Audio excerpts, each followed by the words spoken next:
One of the biggest problems that people have with success is failure.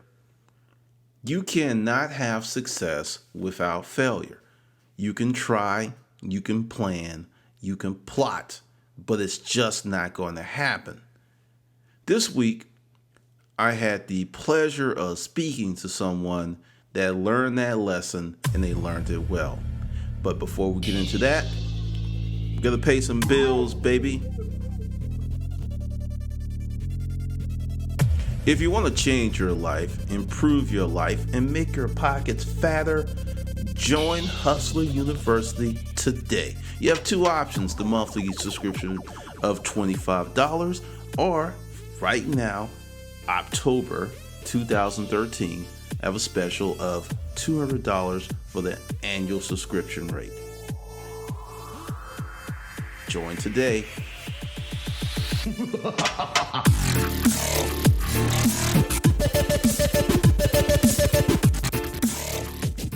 When I was talking to this person, it brought up some memories of how I used to think. Many people, when they fail, there's a lot more weight on that failure than just the lack of a desired outcome. Totally different set of notions that populate a really rugged outcome and make it worse. When you fail, your expectations also fail. And it would seem like they're one and the same, but they're not, because your expectations is like this big mountain with a bunch of caves. There's a lot more to it than what the surface would have you assume that it is. When I was talking to my client, we're just going back and forth because we've talked for a while. And, she was really upset in the beginning because she tried stuff, it didn't work out. She kept trying stuff, it just didn't work out. And I told her she had an information gap problem. The reason that you're failing fast and furiously is your repository of experiences, knowledge, and trends is very limited. So someone else who's a little bit more seasoned wouldn't have half the failures you are. But that's not to say that they didn't have the failures at some point down the line. Everyone's walking a different journey. Now, this is the problem, and I see it all the time. I see it on YouTube. I see it on Facebook. You have people that try something, and they are spending more time looking at what the other kids are wearing to the playground. Hey, I made $50,000 this month on Amazon FBA. Hey, I made $50,000 this month from storage auctions. Then the person who's not making nowhere even close to that amount of money is sitting there scratching their head as they sit on their stoop of despondency saying, what am I doing wrong? That person can't be smarter than me. They look the same. I know him. What's so special? The thing that people miss with that type of thinking is you don't know the complete story of that other person's success. There are so many variables to success, and no one, let me repeat that, no one becomes successful in a vacuum. There's always other people. There's always other things. There's something else that's going on. And it's not necessarily a secret or magic jelly beans, as I like to say.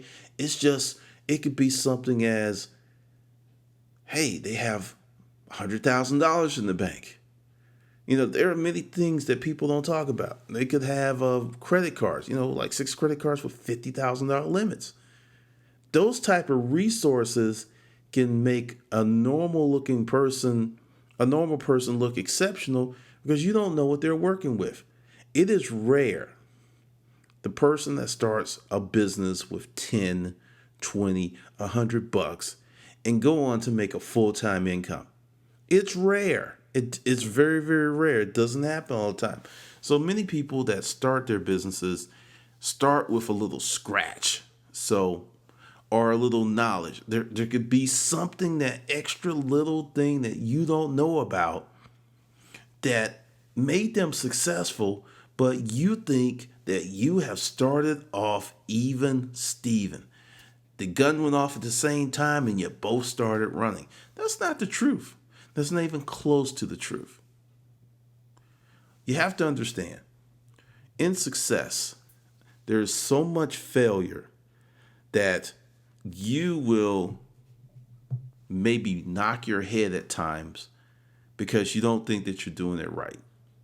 Biggest problems that I see is the invariable comparing and contrasting your success or lack of to someone else. I did it when I was in the storage auction business. There were people that would come out. They look like the Deliverance people from the show with not the show, the movie Deliverance with Burt Reynolds and some other people I cannot remember right now. But they were looking really, really rough. And I was like, look, dude, you're sophisticated. You used to sell commercial. You're selling commercial office furniture. How can these yahoos wear your ass out? And those yahoos wore my ass out. I didn't know what I was dealing with.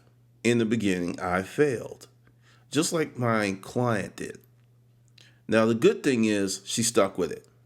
This is the thing that I see. People will say, hey, I got $100. I'm going to try picking.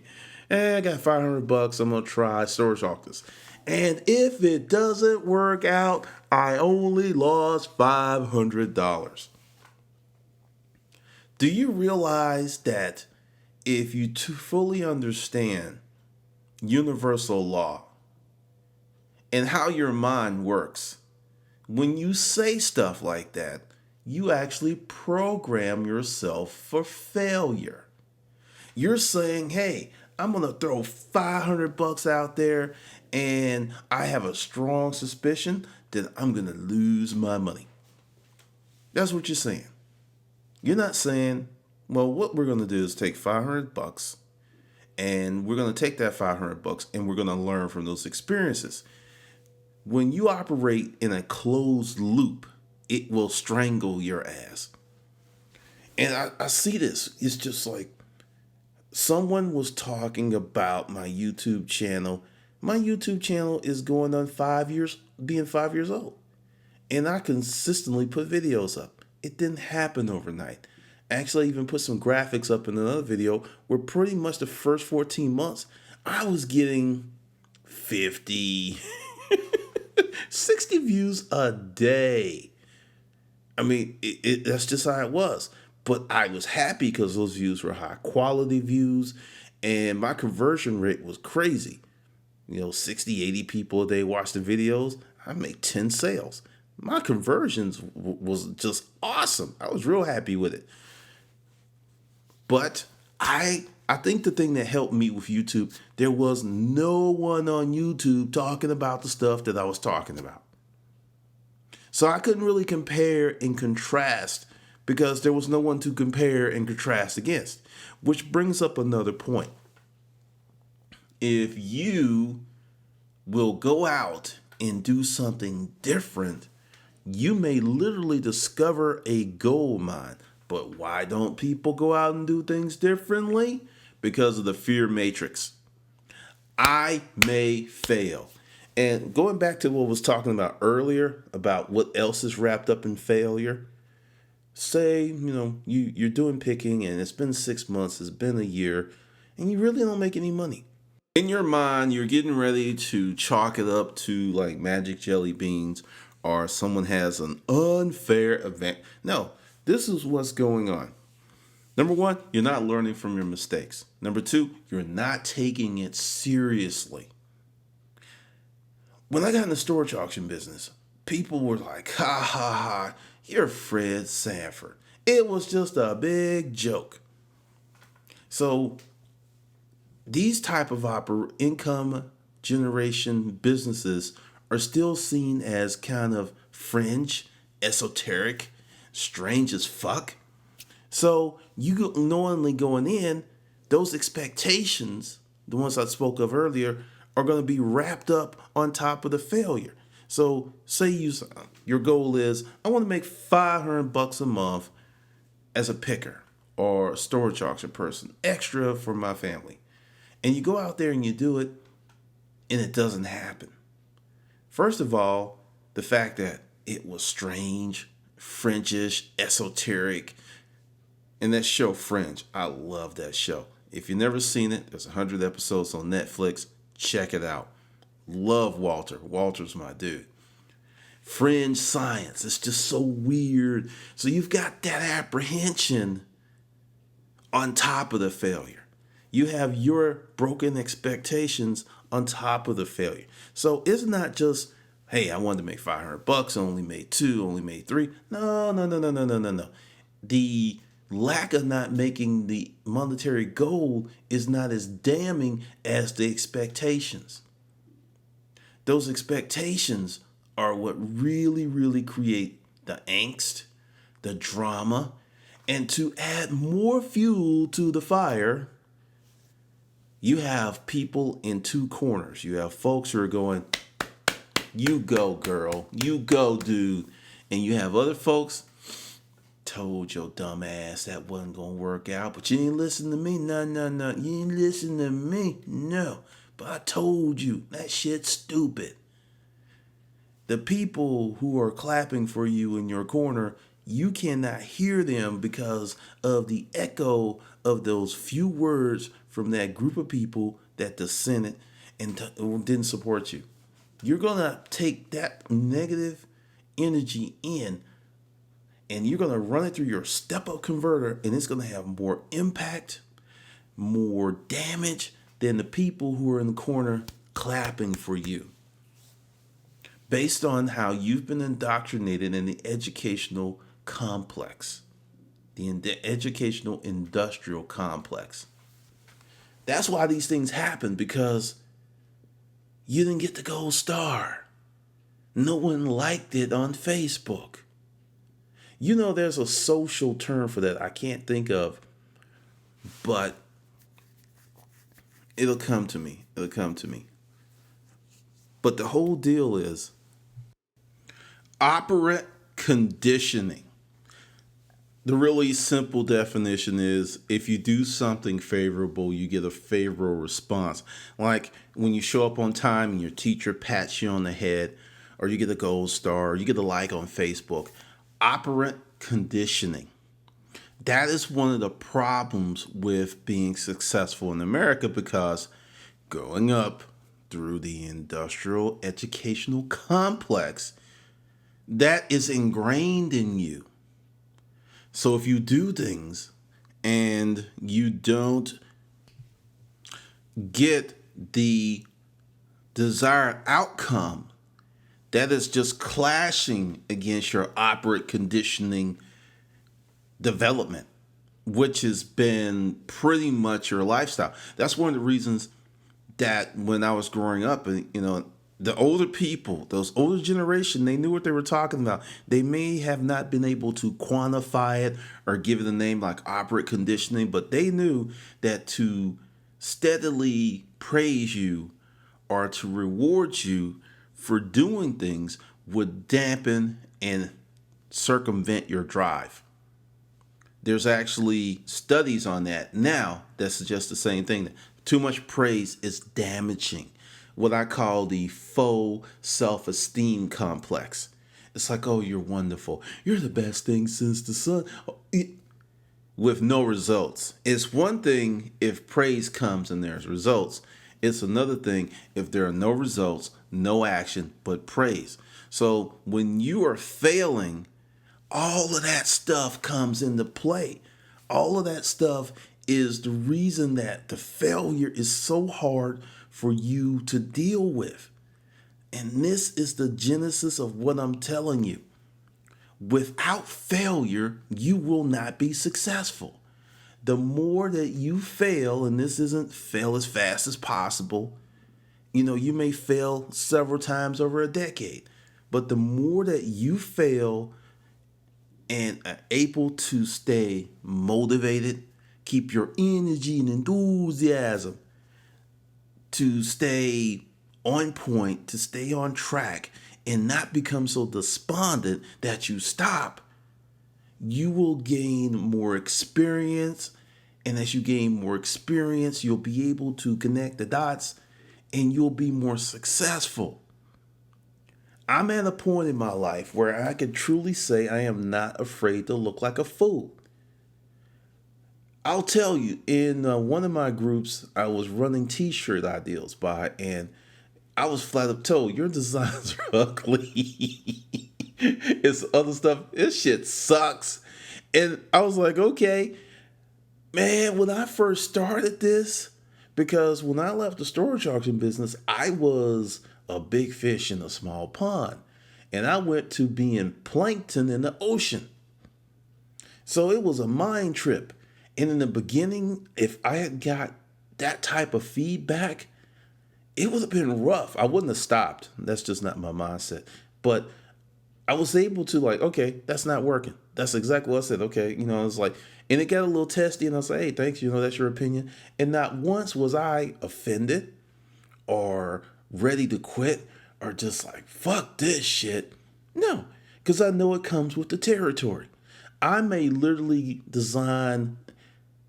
Actually, there's a few that people think are hot because I am doing t-shirts.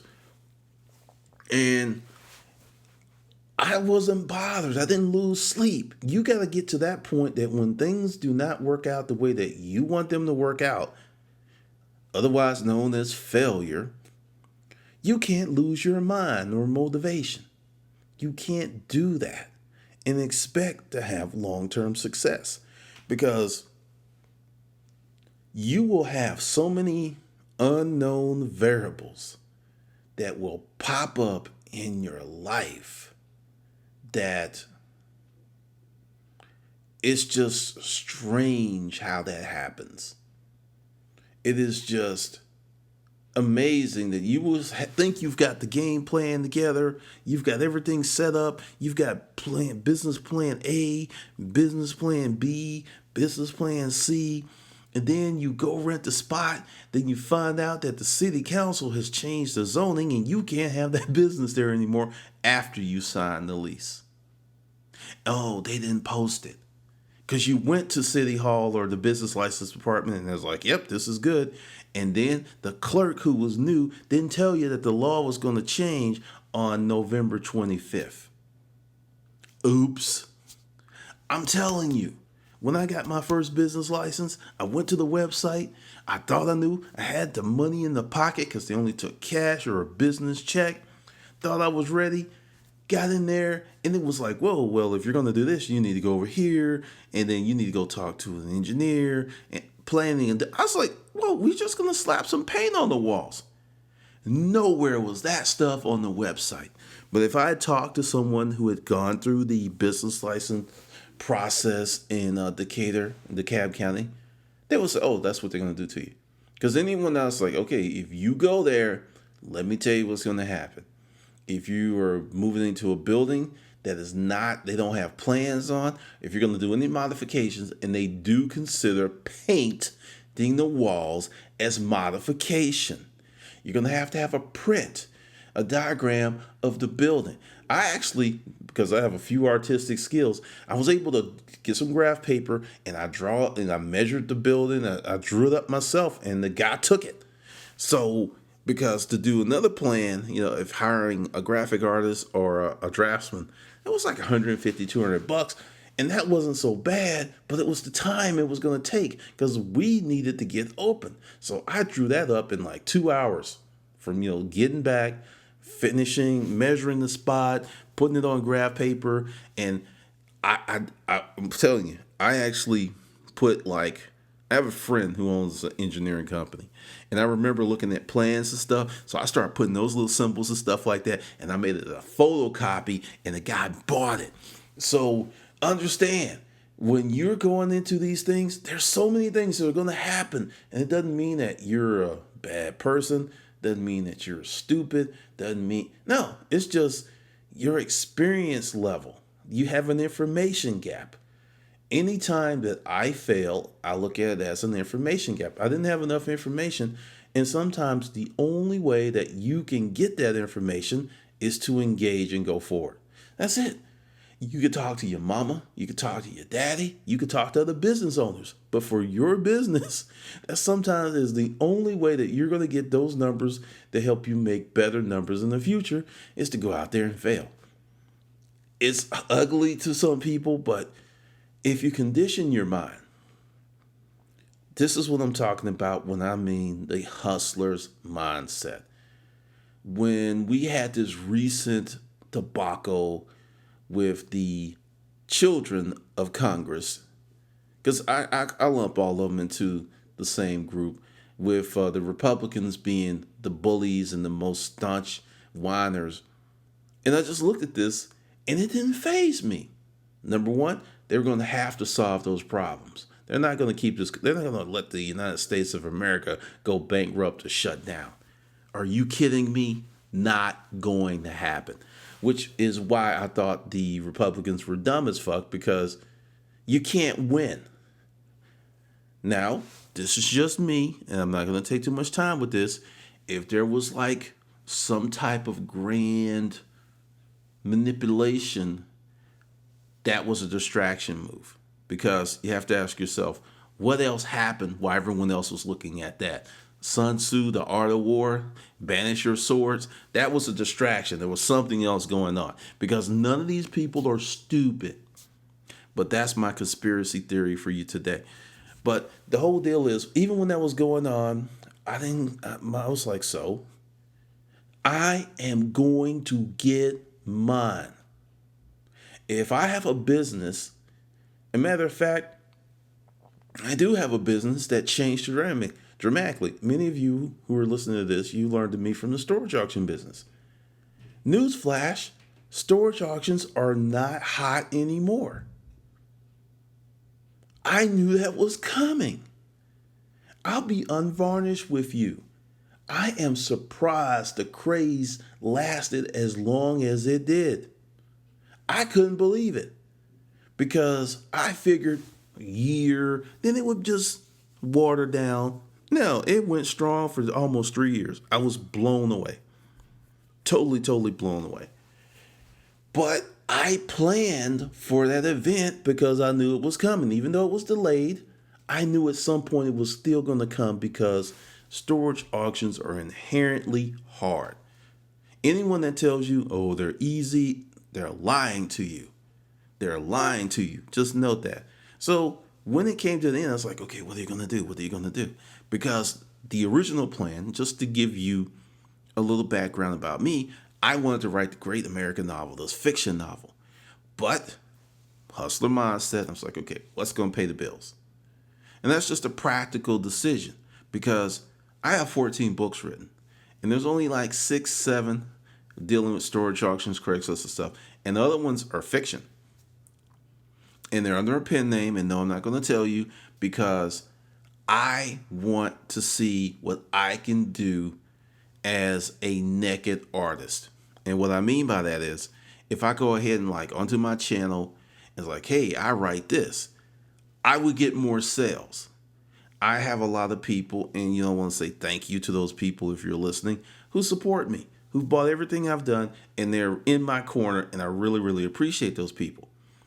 I want to get a new group of people who like that new thing.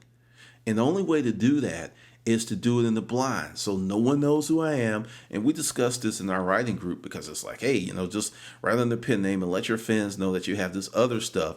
And that's not my goal. My goal is to write books and have them be so awesome they blow up. That's the goal. To just blow up, and then when it's rolling, I can come out like, yeah, I wrote that too. That's how I wanted to go, because it's a challenge for me.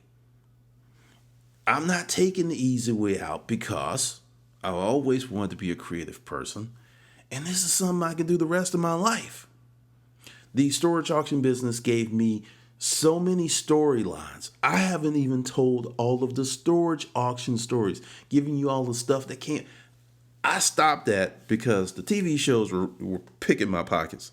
And people were like, oh, yeah, they wouldn't do that. The TV shows are fake. They had to get their storylines from somewhere. And a lot of shows had elements because there was only a few that where they just totally mugged me. So that just kind of pissed me off. So I was like, okay, you can't get what you can't find. Now that it's coming down, I'm going to put out the second edition of The Porn's Always in the DVD player. And there's other stuff I'm going to add to it. Because now they're just kind of like going away. Just not, yeah, they're losing ratings. And this is kind of with the hustler mindset. You can position yourself for success later if you don't lose your energy and enthusiasm. That's what happens because you failed. And for many people, that's it. And where you see this frequently is people who have romantic relationships that go sour. I'll never get married again. I was married and I got divorced. I have not said I will never get married again. I said, I don't know if I would get married again. That's my standard response because I don't know. Because the minute I got a friend who was like, I'll never get married again. And anytime you were talking about getting married, he just like cuss you out and all this. Then a few weeks ago, he got married. This summer, I get talking to him on the phone. He's like, yeah, I'm getting married. I was like, I'm glad I'm walking. I would have wrecked my car. You were so staunchly opposed to the institution of marriage. So understand, things change. Just because you're not successful today doesn't mean you will not be successful tomorrow. There's so many elements that go into this. So many elements. Now that you failed, you got some choices to make. To give up like a scared little bitch, or to say, hey, and look yourself in the mirror and say, you know what, this didn't go the way I want. And there's nothing wrong with saying you're disappointed. It didn't go the way you wanted. You're disappointed. That's a natural emotion. The problem is when that disappointment turns into despondency and depression.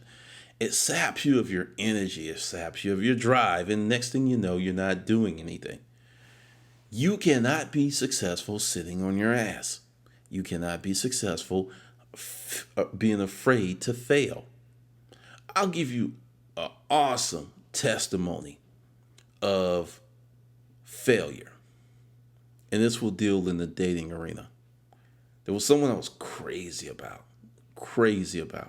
Asked her out, she wasn't interested. I don't have the personality of I'm going to hound you. I'm going to ask you out 20 million times. I think that is tantamount to pimping yourself. It's just me. That's my opinion. And it's like, okay, and I have the standard response. Like, you say no, I'm never asking you out again.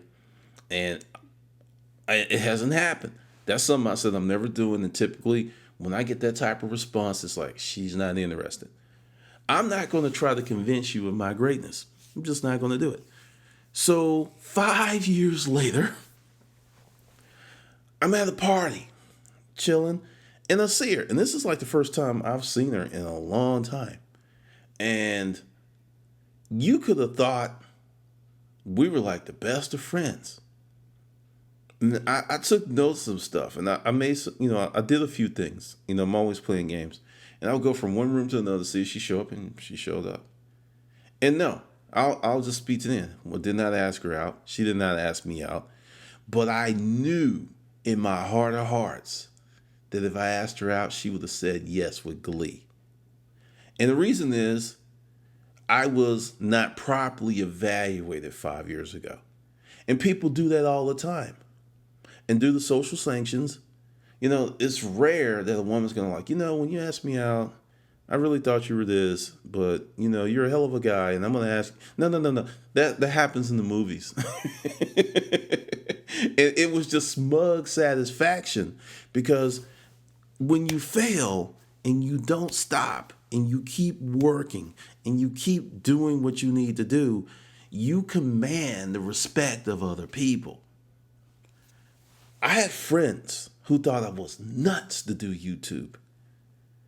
Book came out, they bought the book just to support. So understand, just because it's not rolling out the way that you want it to roll doesn't mean that it will not change in the future. Another part of this, a guy that I used to work for. Oh, oh my God. You don't understand what a moment this was. A guy I used to work for who was an ass many, many years ago. He was a foreman. This is during my bum days when I was living in the boarding house. This guy was always a ass because if you didn't notice, I'm actually brown. Some people consider that black, but I'm really chocolatey brown. And sometimes other black people can be really hateful to other black people who are different, i.e., me, a nerd. And actually, that's a cuss word in the black community. You use the word, hey, I'm a nerd. Oh, stop that. You're not a nerd. And he sensed that about me, and he just rolled my ass relentlessly. I needed the job. I needed the money. I had to suck it up and take it. So I put up a Craigslist ad. And this is recent because I needed some help with a project. And guess who was one of the people to respond? Guess who is ass out? Many bad things have happened to him. That dude. So when we meet in the Starbucks, because I recognized the name and I was just like, I didn't think it was him, but I remember the name. So he comes in and he walks in and I see him and I'm like, how you doing? How you doing? Sat down and interviewed him and told him, us like, and showed him website and it's like, yeah, here are the books I wrote and everything. The look on his face, it was priceless. It was absolutely fucking priceless. No, I didn't hire him, and no, I didn't tease. I just told him shortly, it's like, you don't have the skills that I need from my organization, which is true. He didn't have them. It would have been a training. It would have been a training situation. So, just the satisfaction is just incalculable because this is what will happen to you if you do not stop.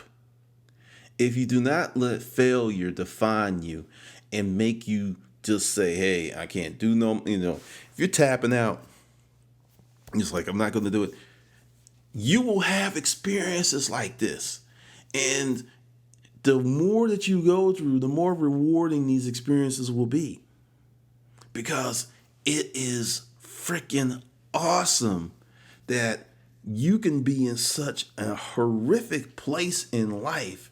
And as you learn about how the world works, how your mind works, what to say to yourself, to never, ever speak negatively of yourself. That's something I had to learn. I will reverse my thoughts. If I'm getting ready to say something stupid, I will stop in mid-thought and reverse it. Because it all counts. And for me, some people hearing that is like, well, that really doesn't make a difference. Let me explain to you what's going on inside your skull. I want you to think of your mind as a hard drive. This big, amazing hard drive. And every time you have a thought, that needle scribe goes across the hard drive and deposits and creates data. So, in this hard drive, your mind never shuts off. You may go to sleep, but your mind doesn't go to sleep. Your mind continues to power your heart, to pump blood. It never, ever shuts off. So while you're having these negative thoughts, which can influence your dreams, you have this needle writing negative data more than it's writing positive data. Now, what happens when your hard drive has all this negative data, fragments? Your hard drive slows down. As you put more and more negative data and it starts to overwrite the positive data, your computer, it doesn't work right. And if you really have a massive amount of negative data being written on your hard drive, it crashes. That's what's going on in your mind. As you start to rewrite all that negative stuff and to fill it with positive stuff, because this is the weird thing. There is no limit to the amount of positive stuff that your mind can take and absorb. It can absorb all the beauty. I'm always amazed at singers and artists who have 30, 40, 50, 60 songs, and they can go out and do a concert and perform 10, 15. It's just, that amazes me, but that's part of the ability of your mind. There is no limit to the amount of positive stuff, but there is a limit to the amount of negative stuff. This is what happens when you get these poor, tortured souls who go out to schools with guns and shoot children. They have a massive amount of negative things going on in their mind, and they snap. You will go into depression. You might have a stroke. You might develop disease. There is only a limit of how much negativity your mind can deal with before it starts to create some adverse consequences internally and externally. But positive stuff, it's fat-free ice cream. You could keep eating it, you could keep eating it, and it just keeps going in there. And it's amazing. And a lot of people don't know this.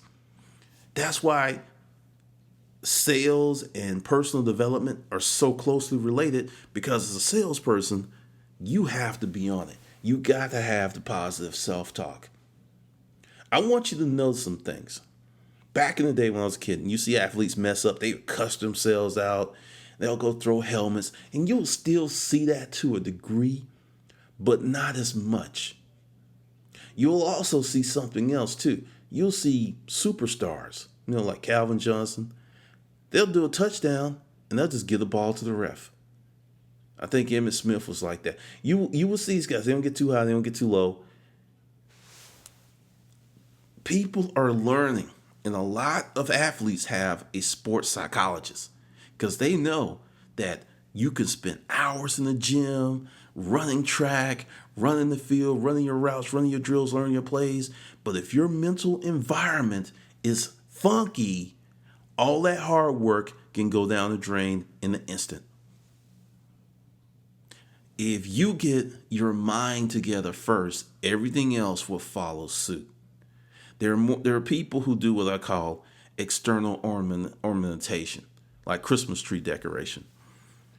You see like the woman who has flawless makeup, hair is perfect, wonderful nails, nice shoe, nice bag, but she weighs 300 fucking pounds. I mean, to some people that was offensive, but that's a problem. There's more effort. Same thing. I've seen this with guys.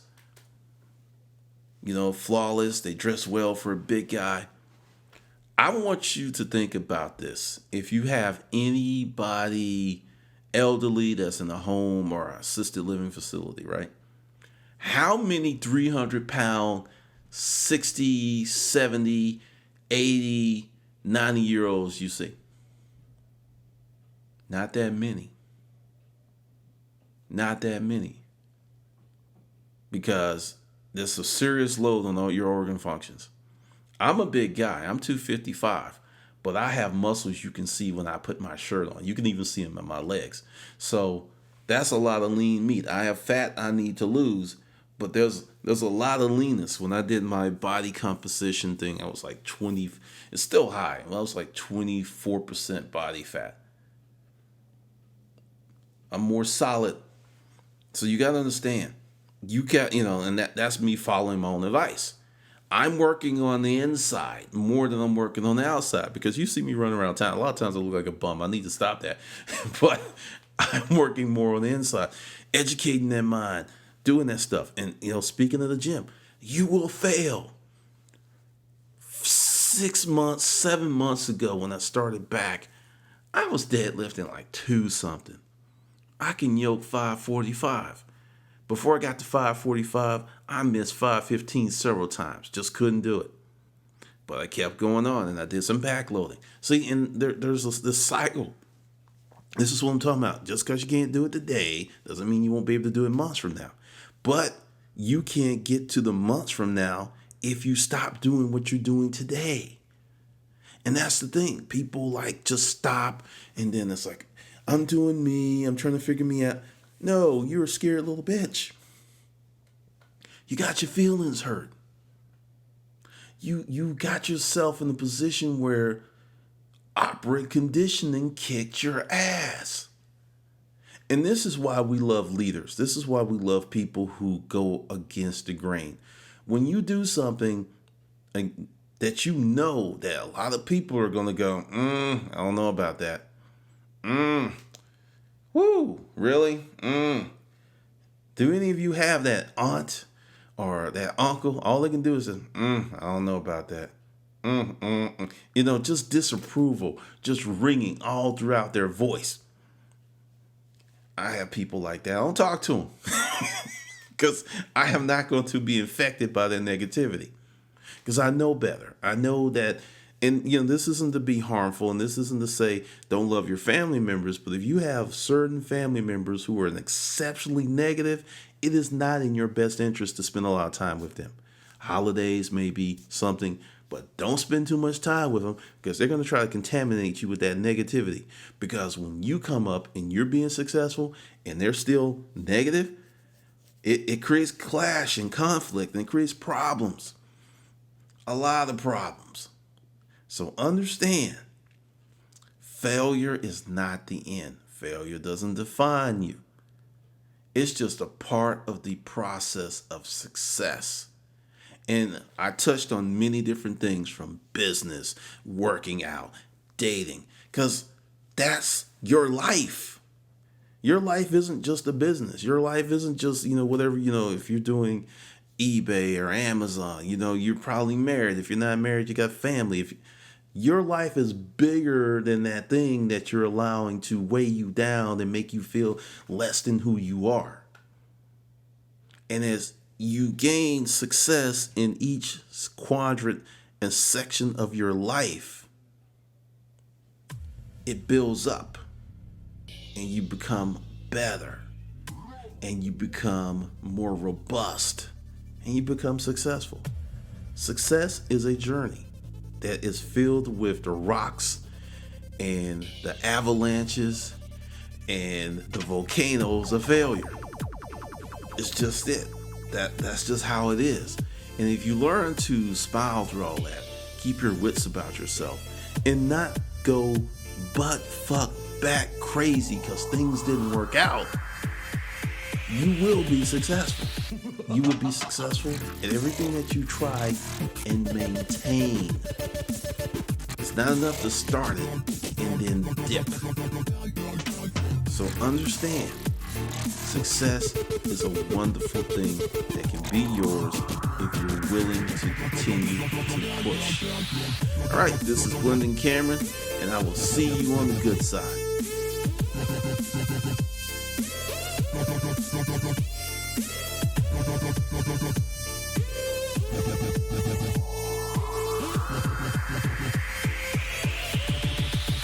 Fatality.